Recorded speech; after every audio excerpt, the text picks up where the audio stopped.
তাও খাতা বের করে গুরুত্বপূর্ণ কিছু পয়েন্ট লেখা লাগে। কালকে লাস্ট দিন যাই পরে লাভ হয়নি, বুঝাই শেষ হয়ে গেছে। আল্লাহ জানে, আল্লাহ জানে। ও বিএনএ আল্লাহই দিয়ে এটা স্কুল আকাশে স্কুল আকাশে মোবাইলে দেখলাম কি করছে আর বুঝি না কেন বুঝি না কিনা সারা মাঠে দেখতে সবুজ আর হলুদ রস চলো আমাদের অবস্থান্তর মৌলের জটিল যৌগ গঠন আমাদের শেষ। তো আজকে আমরা শুরু করব আমাদের অবস্থান্তর মৌলের পরবর্তী রাসায়নিক ধর্ম, সেটা হচ্ছে অবস্থান্তর মৌলের রঙিন যৌগ গঠন। এখান থেকে তোমাদের একটা 4 মার্কের একটা কোশ্চেন আসার সম্ভাবনা আছে। আচ্ছা, তো এই রঙিন যৌগ গঠনের পিছনে মূলত তোমার যেই থিওরিটা আছে, এই থিওরিটার নাম হচ্ছে crystal field theory. Crystal field theory সংক্ষেপে এটাকে সিএফটি বলা হয়। CFT crystal field theory. চলো আমরা একটু থিওরির মূল আইডিয়াটা একটু বোঝার চেষ্টা করি।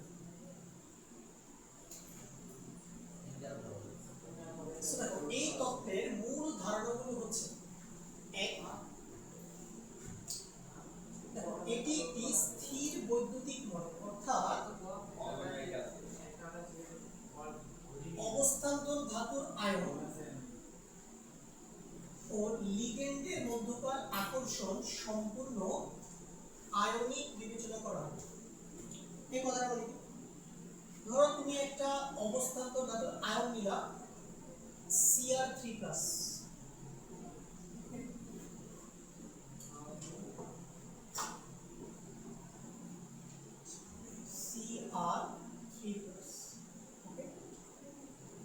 ধরো এই অবস্থান্তর ধাতুর আয়নটার কাছাকাছি একটা লিগেন্ড আছে, আমাদের সবচেয়ে পরিচিত যে লিগেন্ড সেটা হচ্ছে সায়ানাইড, Cl নেগেটিভ। তাহলে আমাকে বলো যে একটা পজিটিভ আয়ন বা একটা ক্যাটায়ন আর একটা নেগেটিভ আয়ন বা অ্যানায়নের মধ্যে কি ধরনের আকর্ষণ বল কাজ করবে? একটা স্থির বৈদ্যুতিক আকর্ষণ বল কাজ করবে। মানে আমি ক্রোমিয়াম 3+ কে একটা হচ্ছে যে পজিটিভ চার্জ আর Cl- কে আমি একটা নেগেটিভ চার্জ বিবেচনা করতে পারি।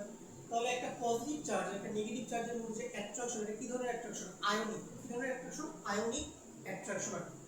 আচ্ছা, 2 নম্বর পয়েন্টে দেখো কি বলছে, যে অবস্থান্তর ধাতুর আয়নকে ধনাত্মক বিন্দু চার্জ মানে পজিটিভ চার্জ ও লিগেন্ডকে, তো আমরা জানি লিগেন্ড তো আবার 3 টাইপের হয় জেনারেলি। নেগেটিভ চার্জযুক্ত লিগেন্ড হতে পারে, নিরপেক্ষ লিগেন্ড হতে পারে, আবার ধনাত্মক আধানযুক্ত লিগেন্ড হতে পারে। তাহলে লিগেন্ডটা যদি অ্যানায়নিক লিগেন্ড হয়, মানে লিগেন্ডের মাথায় যদি নেগেটিভ চার্জ থাকে, তাহলে ওই লিগেন্ডকে ঋণাত্মক বিন্দু চার্জ বিবেচনা করা হয়। তবে নিরপেক্ষ লিগেন্ডকে ডাইপোল বিবেচনা করা হয়। আমরা তো অলরেডি ডাইপোল নিয়ে বেশ পড়াশোনা করছি। ডাইপোল মানে কি? যেমন ধরো ওয়াটার, হ্যাঁ, যেমন ধরো তোমার যদি এই ক্রোমিয়াম 3+ আয়নটাকে যদি একটা পানির অণু অ্যাপ্রোচ করতো, পানির অণু যদি অ্যাপ্রোচ করতো, তো পানি তো একটা নিরপেক্ষ লিগেন্ড না, বলো? পানি তো একটা নিরপেক্ষ লিগেন্ড। নিরপেক্ষ মানে এর মধ্যে কোনো আধান নাই। তাহলে আবার পানি একটা ডাইপোল না, আমরা বলছি না পানি হচ্ছে একটা ডাইপোল।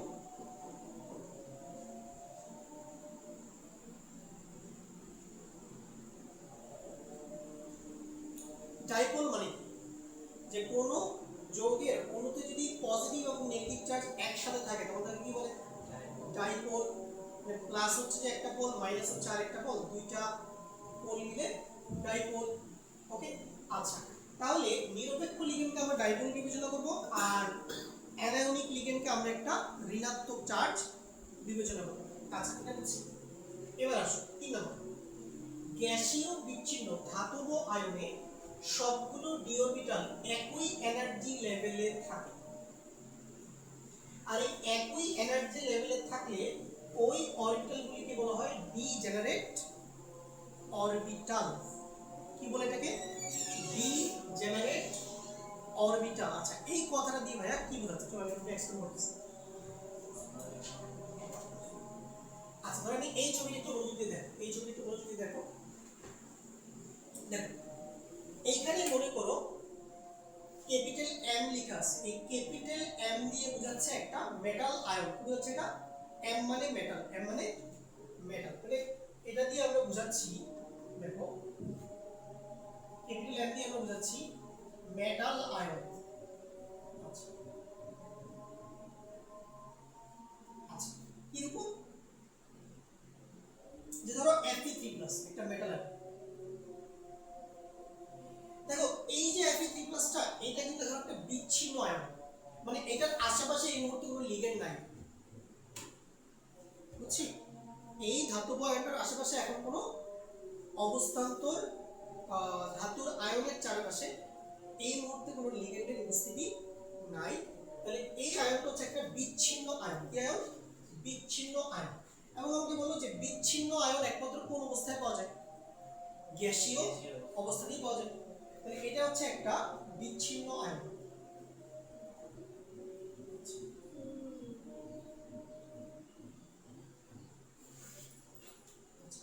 আমাদের কি বলছে দেখো, যখন কোনো একটা আয়ন বিচ্ছিন্ন অবস্থায় থাকে তখন ওই আয়নের যে ডি অরবিটালগুলো থাকে, আমরা জানি যে ডি অরবিটাল বলতো কয়টা? 5টা ডি অরবিটাল। কি কি? dxy dyz dxz dx2 y2 এবং dz2, 5টা ডি অরবিটাল।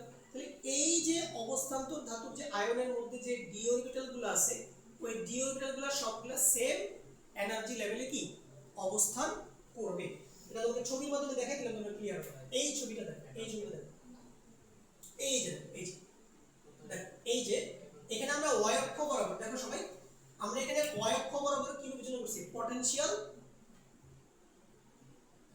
এনার্জি বিবেচনা করছি। এবং তুমি দেখো এই যে কি লেখা আছে, দেখো the 3d orbitals in the free ion are most stable। দেখো এই যে এখানে 5টা ডি অরবিটাল আছে না, 1 2 3 4, 5টা ঘর। তাহলে এই 5টা ঘর হচ্ছে যে কি অবস্থান্তর ধাতুর 5টা ডি অরবিটাল কি করছে? রিপ্রেজেন্ট করছে। এবং দেখো সবার এনার্জি সেম না, সবার এনার্জি সেম।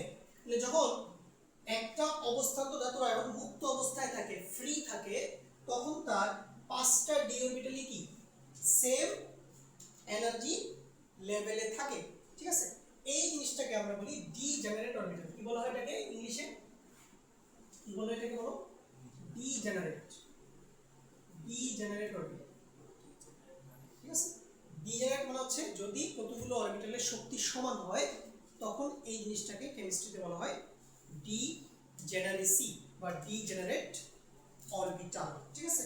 আচ্ছা এটা বুঝছি না? ওকে, এখন আসো পরের পয়েন্টটাতে আসো। আচ্ছা পরের পয়েন্টটা দেখো কি বলছে, দেখো 4 নম্বর পয়েন্ট দেখো, বলছে লিগেন্ডগুলো যখন ধাতব আয়নের কাছাকাছি আসে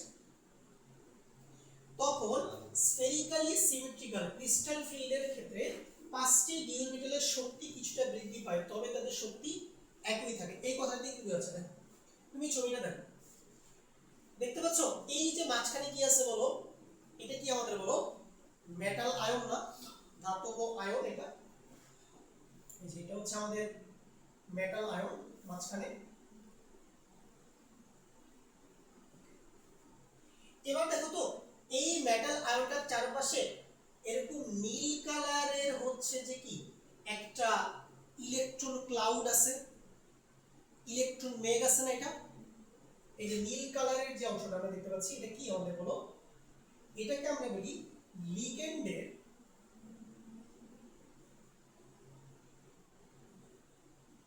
ইলেকট্রন বেগ।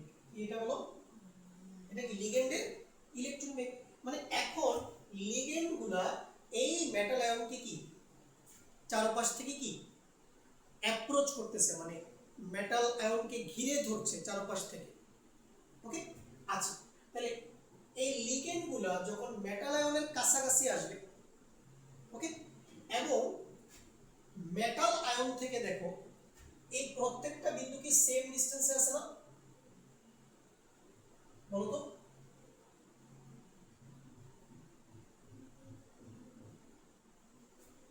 সেম ডিসটেন্স আছে না প্রত্যেকটা পয়েন্ট?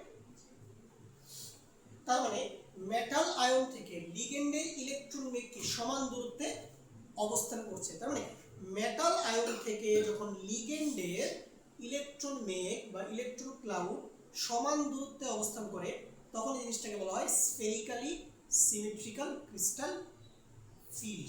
ঠিক আছে, ওকে। তাহলে একটা জিনিস বলবো যে এই মেটাল আয়নের চারপাশে তো ইলেকট্রন ক্লাউড আছে, এবং মেটাল আয়ন থেকে প্রত্যেকটা বিন্দুর যে ইলেকট্রন বেগ তার দূরত্বটা কি সমান না? দূরত্বটা সমান।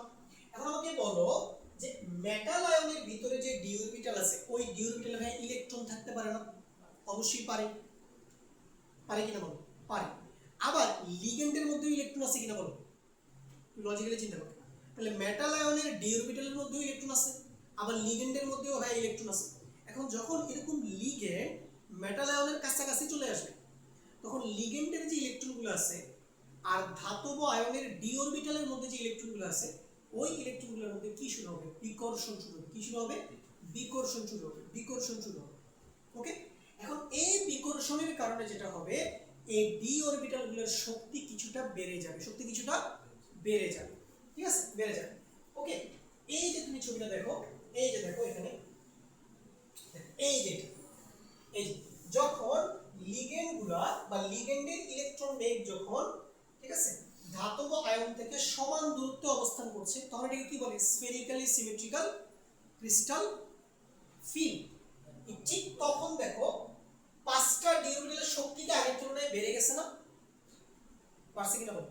বেড়ে গেছে, কিন্তু পাঁচটা ডি অরবিটালের শক্তি কিন্তু এখনো সেমই আছে।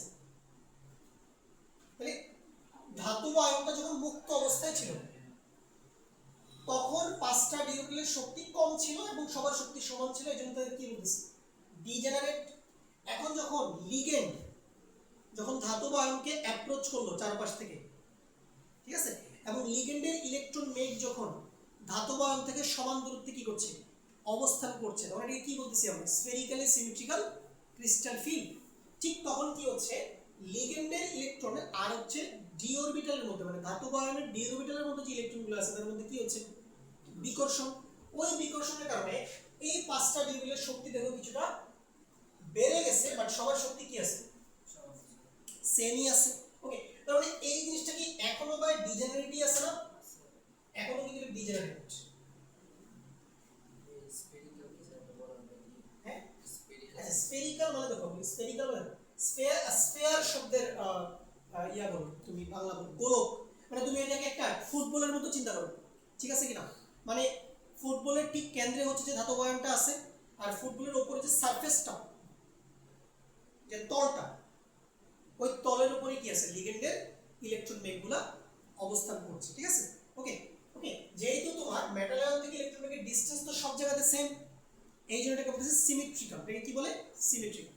আচ্ছা, এখন এরপরের পয়েন্ট, এরপরে বলছে 5 নম্বর পয়েন্ট, কিন্তু এটা খুব ইম্পর্টেন্ট পয়েন্ট, কিন্তু লিগেন্ডগুলো যখন নির্দিষ্ট ত্রিমাত্রিক গঠন, যেমন ব্র্যাকেটে লিখে দেখো অষ্টতলকীয় বা চতুস্তলকীয় অনুযায়ী ধাতব আয়নকে অ্যাপ্রোচ করে, তখন লিগেন্ডের ইলেকট্রন ও ধাতব আয়নের ডি ইলেকট্রনের মধ্যকার বিকর্ষণের কারণে ধাতব আয়নের ডি অরবিটালগুলো দুইটি ভিন্ন শক্তি সম্পন্ন অংশে বিভক্ত হয়ে পড়ে। একে ক্রিস্টাল ফিল্ড স্প্লিটিং বলা হয়। এটা মানে কি? এটা মানে দেখো এইখানে দেখো, এখানে দেখো এই ছবিটাতে কিন্তু দেখো মেটাল আয়নের চারপাশে সব জায়গায় কিন্তু ইলেকট্রন ক্লাউড আছে। কোথায় দেখো? সব জায়গায় কিন্তু ইলেকট্রন বেগ আছে। ওকে, কিন্তু যদি এই ছবিটা দেখো, লিগেন্ডগুলো যদি এখন মেটাল আয়নকে একটা নির্দিষ্ট ত্রিমাত্রিক গঠন অনুযায়ী কি করে? অ্যাপ্রোচ করে। যেমন দেখো এই গঠনটা কি বলতো আমাদের? অষ্টতলকীয় গঠন, আমরা এটা পড়ছি অষ্টতলকীয়। যেমন যেমন এখানে আমরা এইটাকে হচ্ছে যে এক্স অক্ষ বিবেচনা করতে পারি, ধরো এটা হচ্ছে ভাই এক্স অক্ষ বিবেচনা করতে পারি, এটাকে আমরা ওয়াই অক্ষ বিবেচনা করতে পারি, তাহলে এটা কেমন, এটা আমাদের কি হবে বলো, জেড অক্ষ হবে। তাহলে এই তিনটা অক্ষের মানে এক্স ওয়াই জেড এই তিনটা অক্ষের যে ছেদবিন্দু আছে ওইখানে ধাতব আয়নটা অবস্থান করবে। আর প্রত্যেকটা অক্ষের যে প্রান্ত বিন্দুগুলো আছে ওই প্রান্ত বিন্দুগুলো দিয়ে কে আসবে, লিগেন্ড মেটাল আয়নকে কি করবে, অ্যাপ্রোচ করবে। তাহলে দেখো দুইটা লিগেন্ড এক্স অক্ষ বরাবর ধাতব আয়নকে অ্যাপ্রোচ করতেছে, মানে এক্স অক্ষ বরাবর আসতেছে।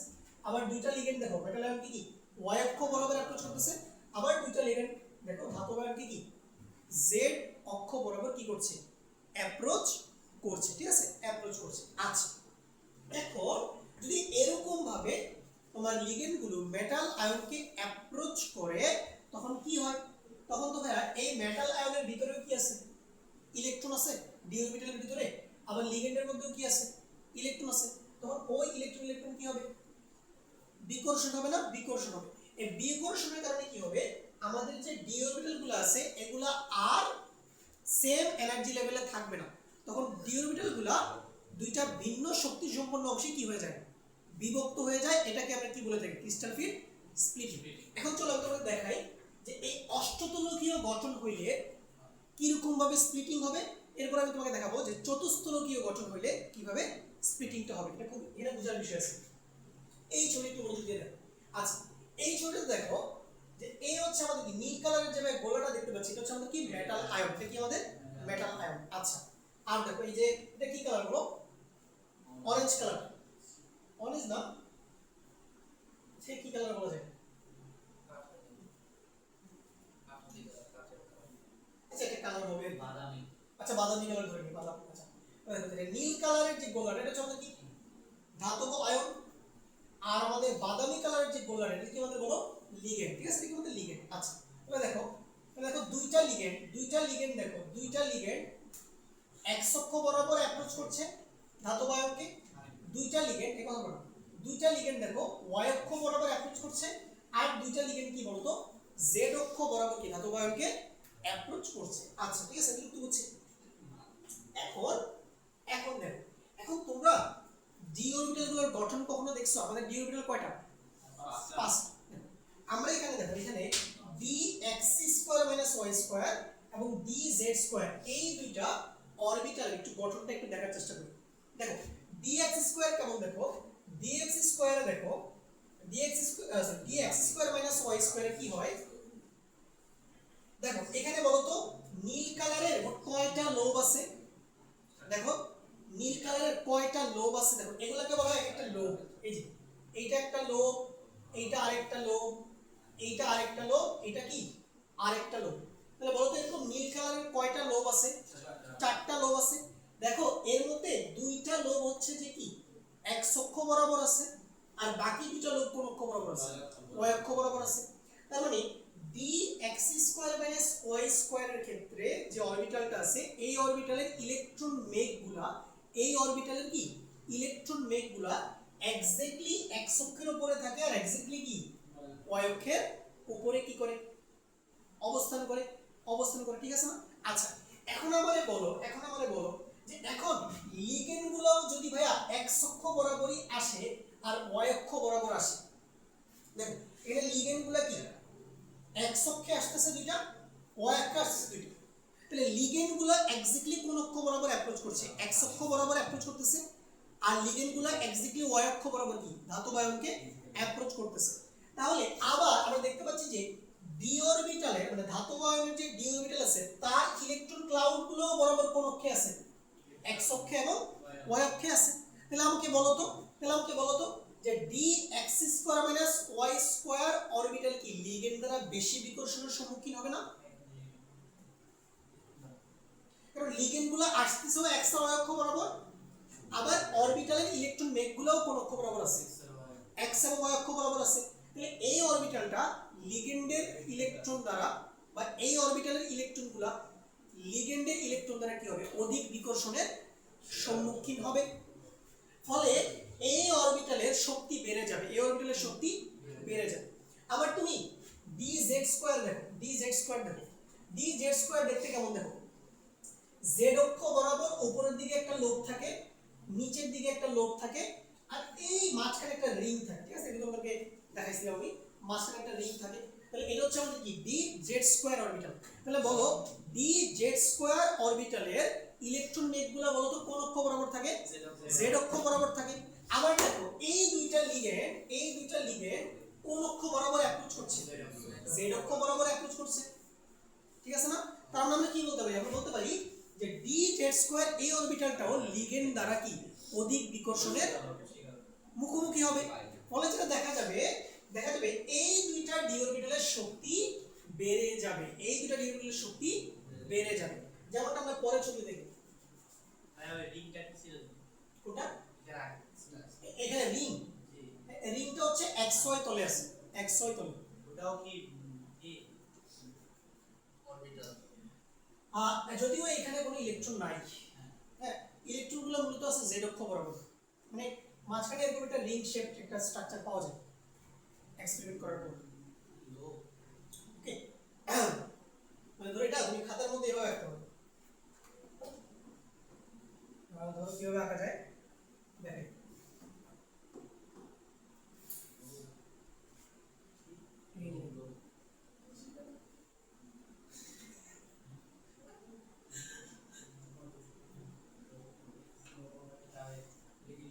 এটা হচ্ছে আমাদের ডি জেড স্কয়ার, এটা কি? আর তুমি যদি ডি এক্স স্কয়ার মানে ওয়াই স্কয়ার আঁকতে চাও এভাবে আঁকতে হবে।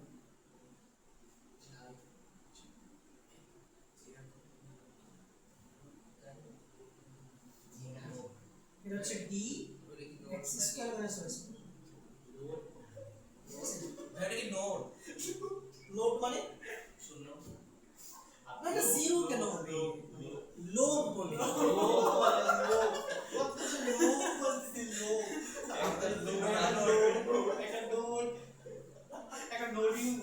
এটাকে বলে লোভ, এল ও ভি, লোভ বলতেছে। এটা কি লোক? এখন মাঝখানে রিংটা, এটাকে রিং বলে, রিং। এটাকে লোভ বলবো না, মানে উপরেরটা লোভ নিচেরটা লোভ, মাঝখানেরটা হচ্ছে রিং। আচ্ছা তাহলে লক্ষ্য করো, তাহলে আমরা বুঝতে পারলাম যেহেতু লিগেন্ডগুলা এক্স্যাক্টলি এক্স ওয়াই এবং জেড অক্ষ বরাবর অ্যাপ্রোচ করছে এবং এই দুইটা ডি অরবিটালের যে ইলেকট্রন ক্লাউড আছে এগুলো কি এক্স ওয়াই এবং জেড অক্ষ বরাবর অবস্থান করছে, এই জন্য এই দুইটা ডি অরবিটাল লিগেন্ড দ্বারা কি হবে? অধিক বিকর্ষণের সম্মুখীন হবে। এই জন্য এই দুইটা ডি অরবিটালের শক্তি তুলনামূলকভাবে বেড়ে যাবে। ও আচ্ছা, একটু নতুন মেস তো, এগুলো হচ্ছে যে আমরা শুকাই নেই, ভালো সমস্যা নেই, তোমরা তো কালো পেট করবে।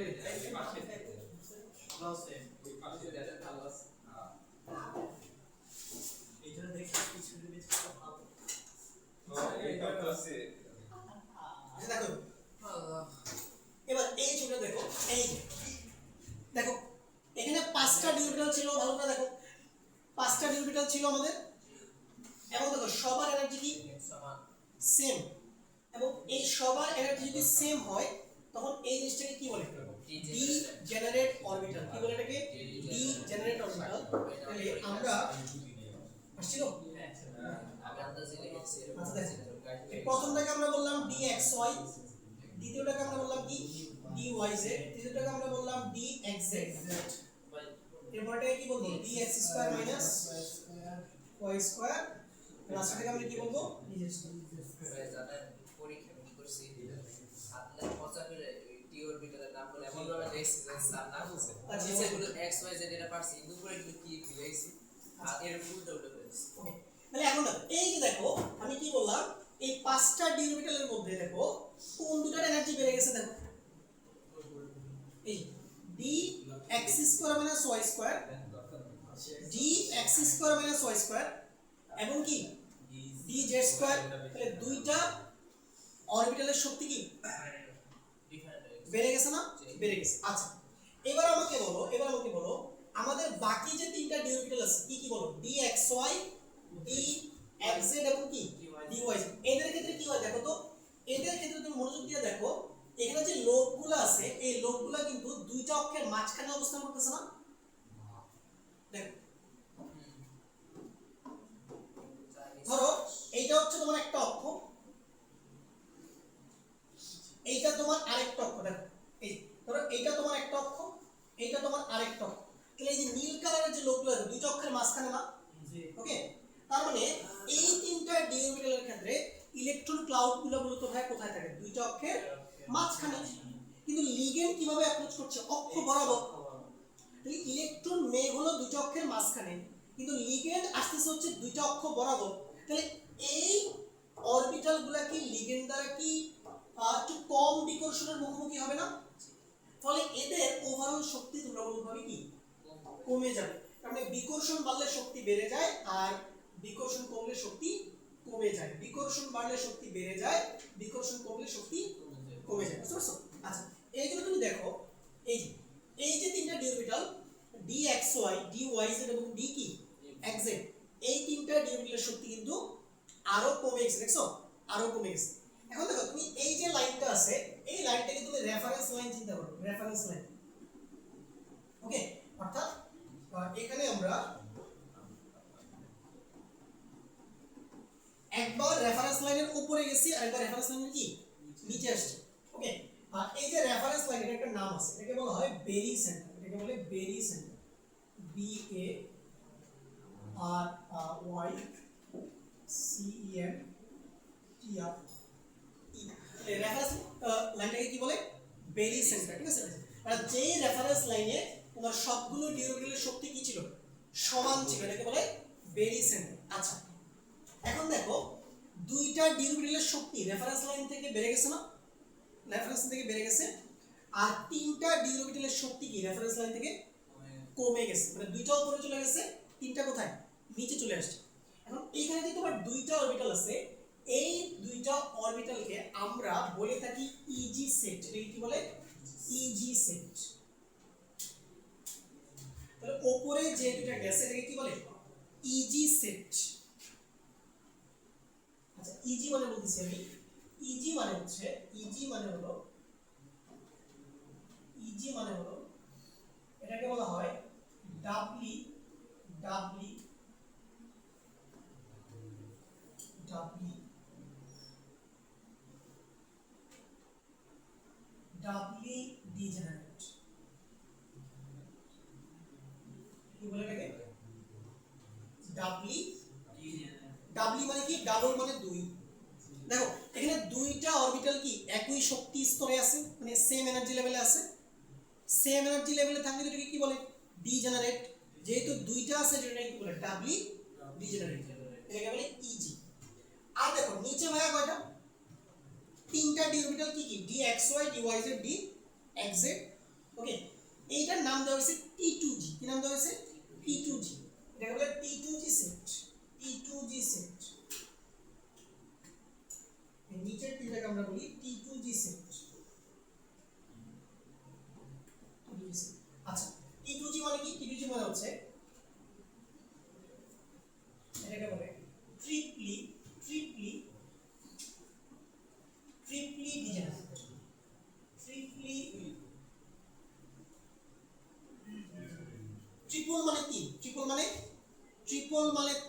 ট্রিপল মানে তিন যেটা এখানে তিনটা ডি অরবিটাল সেম এনার্জি লেভেলে আছে যেটাকে বলা হচ্ছে ট্রিপলি ডিজেনারেট আচ্ছা ওকে আচ্ছা এখন এটা কি হলো দেখো এই যে পাঁচটা ডি অরবিটাল তারা সেম এনার্জি লেভেলে ছিল একটা স্ফেরিক্যালি সিমেট্রিক্যাল ক্রিস্টাল ফিল্ডে এখন কি হলো এই পাঁচটা দুই ভাগে ভাগ হয়ে গেল না তিনটার এনার্জি কমে গেছে দুইটার এনার্জি কি বেড়ে গেছে তাহলে কি এই পাঁচটা ডি অরবিটাল কি আর সেম এনার্জিতে থাকলো না দুইটা ভাগে তো ভাগ হয়ে গেছে এই জিনিসটাকে আমরা বলি নন ডিজেনারেট অবস্থা এটাকে কি বলা হয় নন ডিজেনারেট অবস্থা ঠিক আছে এটাকে বলে নন ডিজেনারেট অবস্থা নন ডিজেনারেট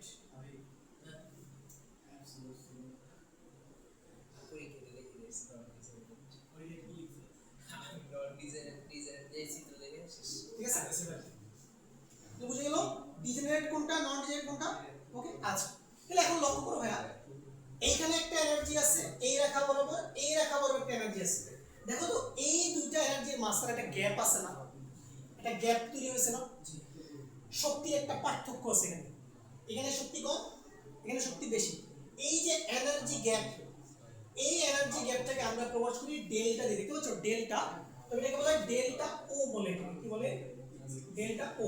আচ্ছা ডেল্টা ও কোথা থেকে আসছে? ও আসছে অক্টাহেড্রাল থেকে। ও কোথা থেকে আসছে? অক্টাহেড্রাল মানে অষ্টতলকীয়। কারণ লিগেন্ডগুলা লিগেন্ডগুলা লিগেন্ডগুলা দেখো, লিগেন্ডগুলা মেটাল আয়নকে কিভাবে অ্যাপ্রোচ করতেছিল? অষ্টতলকীয় গঠন অনুযায়ী অ্যাপ্রোচ করতেছিল। এই জন্য আমরা এই এনার্জি গ্যাপটাকে বলি, এই এনার্জি গ্যাপটাকে আমরা বলি ডেল্টা ও। এবং ডেল্টা ও এর ফুল মিনিং কি? কি লেখা আছে দেখো, octahedral crystal field splitting energy. এই এনার্জি গ্যাপটা, এই এনার্জি গ্যাপ দিয়ে আমরা আসলে একটা জটিল যৌগের বা অবস্থান্তর ধাতুর যৌগের এই যে কালারফুল যে হয়, কোনো কোনো যৌগ দেখতে হলুদ, কোনোগুলো সবুজ, কোনোগুলো লাল, কোনোগুলো বেগুনি, এই যে কালারগুলো কিভাবে আসে? এই কালারগুলো আসে মূলত এই ডি অরবিটালের কি দুই ভাগে বিভক্ত হয়ে যাওয়ার কারণে। এখান থেকে মূলত কালার সৃষ্টি হচ্ছে। এটা আমরা শিখব। তাহলে বুঝা গেল? বুঝা গেল? তাহলে বলে তিনটা জিনিস।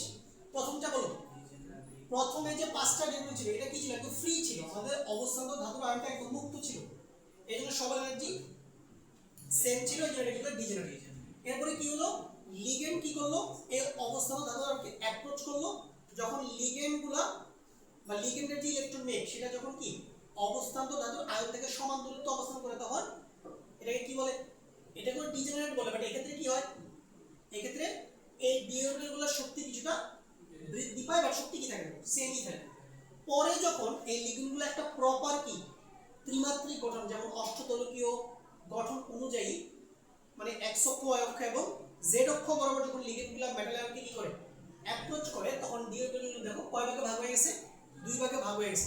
উপরে গেছে দুইটা, নিচে যাবে তিনটা। অষ্টতলকীয়ের ক্ষেত্রে উপরে যাবে কয়টা? দুইটা, নিচে যাবে কয়টা? তিনটা। তাহলে উপরে দুটাকে কি বলে? ইজি সেট, আর নিচের তিনটাকে কি বলে? ই টু জি সেট। আর মাঝখানে রেফারেন্স লাইনটাকে কি বলা হয়? বেরি সেন্টার। আর এই দুটো এনার্জির যে গ্যাপ, এটাকে কি দিয়ে প্রকাশ করা হয়? ডেল্টা ও। তো ডেল্টা ও এর মিনিং কি? Octahedral crystal field splitting energy. তাহলে বোঝা গেল অক্টাহেড্রাল ক্রিস্টাল ফিল্ডে কিভাবে ডি অরবিটালগুলো দুই ভাগে ভাগ হয়, উপরে দুইটা, নিচে দুইটা। এই পাঁচটাকে বলবো ডিজেনারেট, আর উপরে দুইটা, নিচে তিনটা, এটাকে কি বলবো? নন ডিজেনারেট। এগুলো ক্লিয়ার? ওকে, তাহলে অক্টাহেড্রাল ক্লিয়ার। এবার আসো নেক্সট আমরা করব এবার এটা দেখো, এই ছবিটা আরো সুন্দর। এই দেখো ওয়াই অক্ষ বরাবর কি এনার্জি কি লেখা আছে? Degenerate of D orbital free metal ion. এর কি লেখা আছে? ডিজেনারেট ডি অরবিটাল কি লেখা আছে? স্ফেরিক্যালি সারাউন্ডেড বাই লিগেন্ড। মানে লিগেন্ডগুলো অনেকটা একটা হচ্ছে ফুটবলের মতো করে, ফুটবলের শেপে মেটালের কি করছে? তার পাশ থেকে অ্যাপ্রোচ করছে। এটা আর এটা দেখো যে মাঝখানে হচ্ছে বেরি সেন্টার, দেখো বেরি সেন্টার, বেরি সেন্টার। ওকে, এই যে উপরে দুইটা, নিচে কয়টা দেখো? তিনটা। কি লেখা আছে? Splitting of due. স্প্লিটিং মানে দুই ভাগে বিভক্ত হওয়া, ঠিক আছে? দুই ভাগে বিভক্ত, এটাকে বলে ক্রিস্টাল ফিল্ড বিভক্তিকরণ। আর এনার্জি গ্যাপটাকে আমরা কি দিয়ে লিখছি দেখো? ডেল্টা ও দিয়ে লিখছি, ডেল্টা ও দিয়ে লিখছি।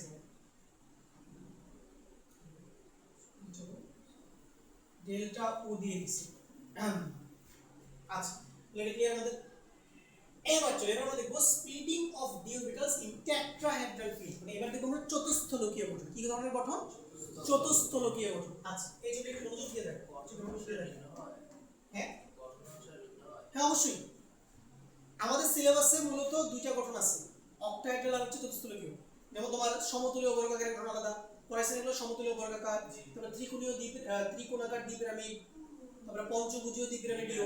তো এক এক ধরনের গঠনের ক্ষেত্রে স্প্লিটিং গুলো কি এক এক রকম হয়। যেহেতু তোমাদের আসলে এইচএসসি লেভেলে এই জিনিসগুলো খুব বেশি ডিটেইলসে শেখানো হবে না, যতটুকু তোমাদের সিলেবাসে আছে যতটুকু বলে তুমি একটা কোশ্চেন আনসার করতে পারবো, ততটুকু আমি বেশি ফোকাস করব। আচ্ছা, এবার বলো চতুস্থলকীয় তোমাদের দেখাইছি না আমি? চতুস্থলকীয় দেখো কিরকম, এই যে ঠিক মাঝখানে যে তুমি কালোটা দেখতে পাচ্ছ, এটা কি? এটা কি বলতো? এটা হচ্ছে মেটাল, এটা হচ্ছে মেটাল আয়ন। এটা কি? মেটাল আয়ন, ঠিক আছে? আর এই যে সাদা সাদা গুলো দেখতে পাচ্ছ না, এগুলো কি বলো? এগুলো হচ্ছে লিগেন্ড। এগুলো হচ্ছে কি? লিগেন্ড। এই যে স্ট্রাকচারটা তুমি দেখতে পাচ্ছ একটা বক্সের ভিতরে, না একটা বক্সের ভিতরে যে স্ট্রাকচারটা, এটাকে আমরা কি বলবো? চতুস্থলকীয়, ঠিক আছে? চতুস্থলকীয়। যেটা আমরা এটাকে খাতার মধ্যে কিভাবে আঁকি? এভাবে মেটাল লিখি আমরা, উপরে একটা লিগেন্ড লিখি, নিচে একটা লিগেন্ড, বামে একটা লিগেন্ড, ডানে একটা লিগেন্ড, ঠিক আছে? চারটা লিগেন্ড। আমরা এভাবে লিখে দেব লিগেন্ড থেকে মেটালের দিকে আমরা অ্যারো চিহ্ন দেব এখন মনোযোগ দাও দেখো মনে করো এইটা একটা অক্ষ দেখো এইটা একটা অক্ষ এটা একটা অক্ষ না এটা একটা অক্ষ এইটা কি আরেকটা অক্ষ আচ্ছা, ধরো এটা x অক্ষ ধরো এইটা x অক্ষ এইটা y অক্ষ আর এইটা কি বলতো z অক্ষ আচ্ছা তুমি ধরো বললে যে ভাই না ভাই আমি এইটাকে z অক্ষ ধরো কোনো সমস্যা নেই ধরো এইটা তোমার z অক্ষ এটা তোমার x অক্ষ আর এটা তোমার কি অক্ষ y অক্ষ ঠিক আছে y অক্ষ আচ্ছা এবার মনোযোগ দাও এই যে বন্ধনটা ভাই আছে দেখো তো এই যে বন্ধনটা আছে এই বন্ধনটা কি দুই অক্ষের মাঝখানে না ক্লিয়ারলি বোঝা যাচ্ছে এই বন্ধনটা বা এই বন্ধনটা দেখো প্রত্যেকটা বন্ধন কি ভাই দুই অক্ষের মিডলে না দুই অক্ষের মাঝখানে না এর মানে কি এর মানে এই যে সাদা যে বললাটা মানে লিগেন্ড কি এবার ধাতব আয়নকে অক্ষ বরাবর অ্যাপ্রোচ করতেছে নাকি দুই অক্ষের মাঝখান দিয়ে অ্যাপ্রোচ করতেছে কোনটা ছবি দেখে বলো তাহলে এইবার লিগেন্ড কিন্তু এই যে লিগেন্ড দেখো লিগেন্ডগুলো কিন্তু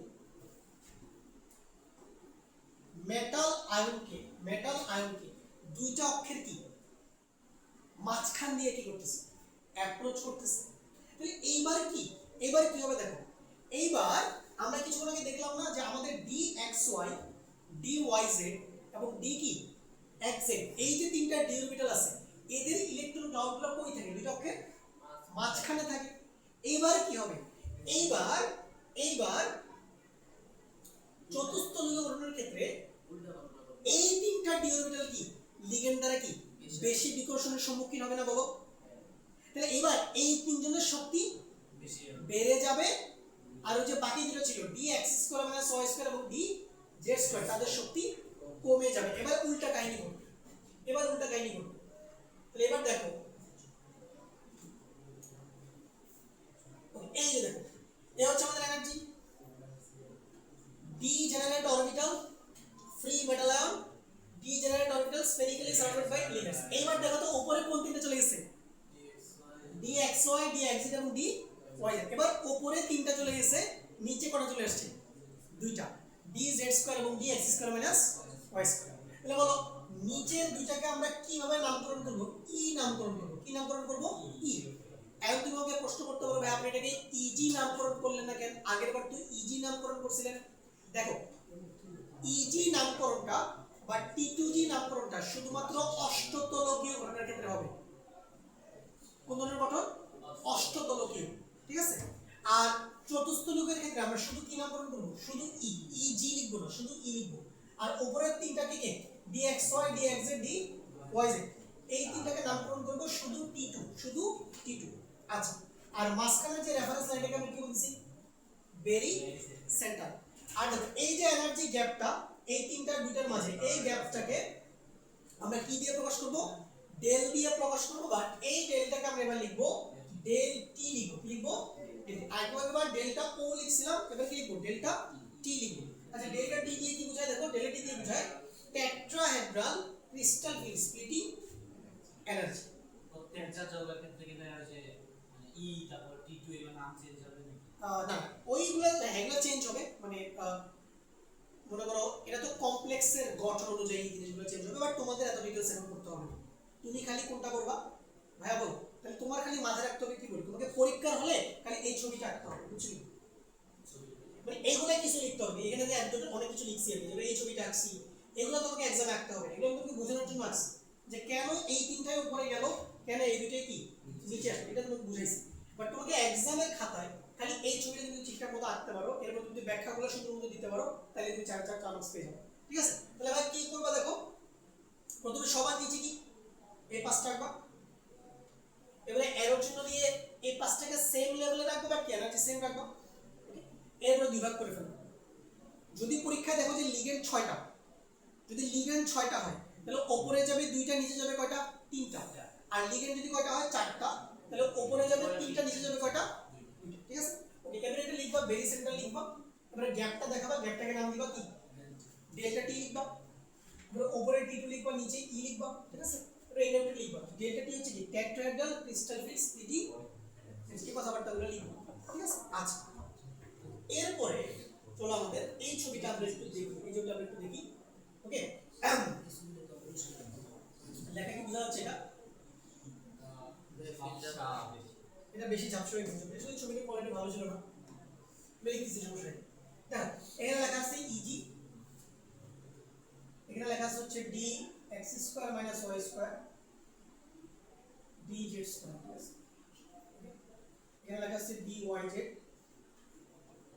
এখানে লেখা আছে dxz এখানে লেখা আছে d কি xy ঠিক আছে আর এই যে ভাই গ্যাপটা এই গ্যাপটাকে আমরা কি বলবো ডেল্টা OCT মানে ডেল্টা অক্টাহেড্রাল কি বলবো এটাকে ডেল্টা অক্টাহেড্রাল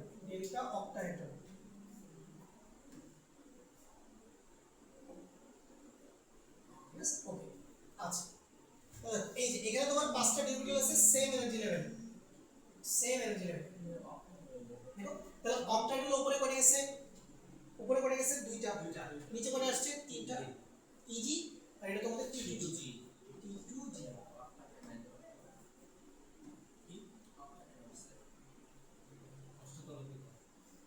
অক্টাহেড্রাল মানে অষ্টতলকীয় আচ্ছা এবার দেখো এটা হচ্ছে আমাদের কি চতুস্তলকীয় দেখো এর নিচে লিখছে হচ্ছে d x square minus y square dz square okay আর এখানে লিখছে d xy dyz dx আচ্ছা আর নিচে দুইটাকে নাম দিয়েছে e উপরের দুইটাকে নাম দিয়েছে e t2 এটা তোমাদের বেরি সেন্টার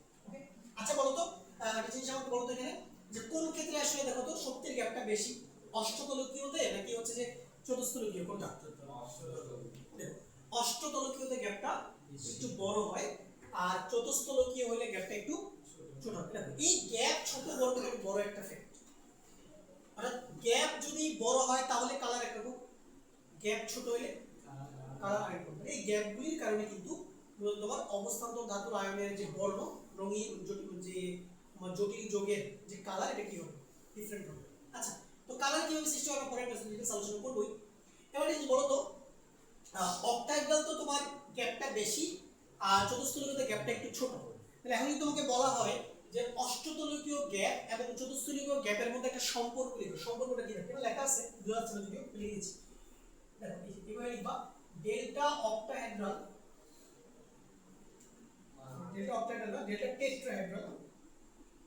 ডেল্টা টেট্রাহেড্রাল সমান হবে হচ্ছে 4/9 এটা সূত্র আর এটা একটু তোমরা মনে রাখবা এই ফর্মুলাটা কি এটা বলো ডেল্টা t কি বলো 4/9 ডেল্টা অক্টাহেড্রাল মানে চতুস্তলকীয় গঠনে যতটুকু স্প্লিটিং হবে সেটা হবে অষ্টতলকীয় স্প্লিটিং এর 4/9 দেখো 4 কে 9 দিয়ে ভাগ দিলে তো এটা একবারে কি ছোট ভ্যালু আসবে তাহলে গুণ দিলে তো ওভারঅল টেট্রাহেড্রাল স্প্লিটিংটা কি আসবে কিছুটা কম আসবে বুঝছো না বিষয়টা এই হলো মোটামুটি আমাদের ক্রিস্টাল ফিল্ড থিওরি বুঝছো কি বেল আইডিয়া এটা তো আগামী ক্লাসে ডিটেইলসে তোমাদেরকে কালার কিভাবে সৃষ্টি হয় সেটা শেখাবো তো আগে আমি সামারি করে দিই তুমি এখানে আসলে কি কি বিষয় মাথায় রাখবা তোমাকে মাথায় রাখতে হবে যে যখন তোমার ধাতব আয়ন ফ্রি অবস্থায় থাকবে তখন ডি অরবিটালগুলো কি সেম এনার্জিতে থাকবে এবং এটাকে কি বলবো ডিজেনারেট লিগেন্ড যখন অ্যাপ্রোচ করবে পাঁচটা ডি অরবিটালের শক্তি কি